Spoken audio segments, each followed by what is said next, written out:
Arsenal Fan TV, we couldn't resist it. We couldn't stay away, even though it's an international break. We are right here outside the Emirates Stadium with my man Claude. How you doing, Claude? All right, mate. How you doing, Robbie? Wanted to find out, what have you made of it so far? So far this season, we've gone now into an international break. It's November. We're joint top of the league. What have you made of the season so far for Arsenal? Well, we're sitting nicely placed at the top of the league. Can't argue against that. Despite all the injuries, I think we're doing very well. I think we're showing a lot more resilience in our game, which is quite a good strength to have. Well, the only thing that worries me is the injuries that we're getting, keep picking up. But apart from that, we're doing Europe. Europe's been very poor. I was going to say that the area that we've done very well in the league, but Europe thing has been extremely poor. That was down to the complacency of the manager, really. I mean, in the first two games, because we saw what we were capable of here when we beat them Bayern Munich here at the Emirates. But he was very complacent in the first two games. Took his eye off it a bit. And we paid the price, and we're probably going to pay the price by not qualifying. But so you don't think we'll get through in that? Well, it's a bit of an uphill task now, but we've got to rely on Munich being hopefully honest and not just playing for the draw, which will both take them both through. So it's not in our hands anymore. So this is where we're on dodgy ground now. But in the league, it's like Thursday night, mate. Oh, well, I hope it's not Thursday night. I hope it's not. Don't talk like that. But in the league, though, it's not going too badly. I mean, in fact, at the start of the season, I would have said to you, November time, this team would be top of the league.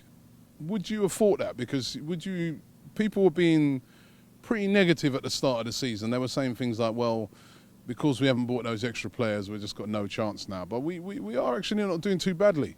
I mean, after the cup final, I thought this was to be the year, you know. I mean, then we had that West Ham game, and then I was thinking, oh, here we go.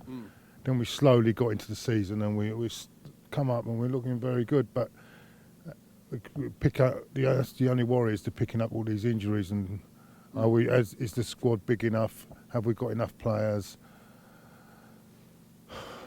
He doesn't want a big squad because I think he doesn't want too many players out, frustrated, being out of the side, I suppose.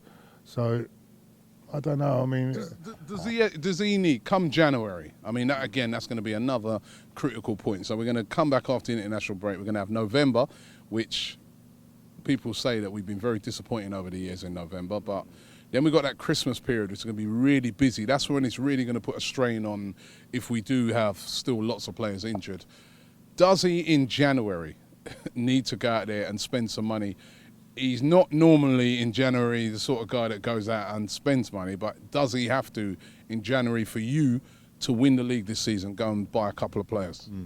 There's a guy, if they put the money out, I wouldn't mind in January. Not your sources again. No, there's a guy I'm looking at this season in the German league, and I can't pronounce his name. It begins with an A. Oh, Aubameyang.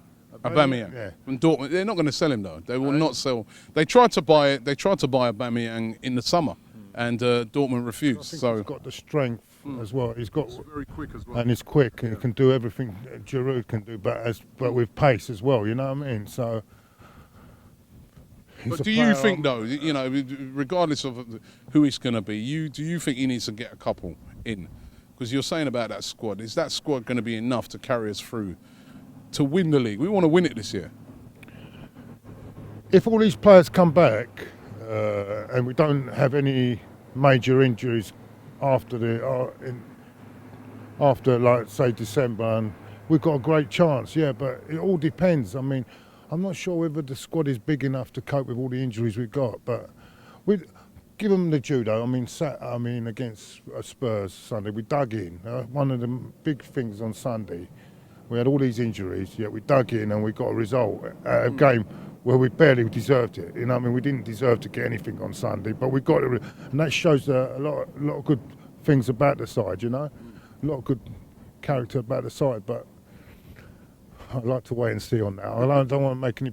I mean, but it's hard to say really. I'm gonna do the school teacher bit, right? So midterm report. Marks out of 10 for Arsenal so far for you since the start of the season to now. Well, domestically, I'd say 8 out of 10. European-wise, 4, I'm afraid. But All right. domestically, 8 out of 10 at the moment. 8 out of 10. All right, so there you get it from Claude. Domestically, 8 out of 10. 4 out of 10 for Europe. What do you guys think? Leave it in the comments below. Give us your marks out of 10 for Arsenal so far. And also, I want to find out from you guys, do we need to buy a couple of players in January to win the league this year? Leave it in the comments below. And don't forget to subscribe to Arsenal Fan TV. Good point or a bad point? I think we have to say a good point. It's an opportunity missed simply because City did slip up against Villa. And, you know, it's one of those, I put on Twitter that, you know what I mean, it's an opportunity. The ball's in our court.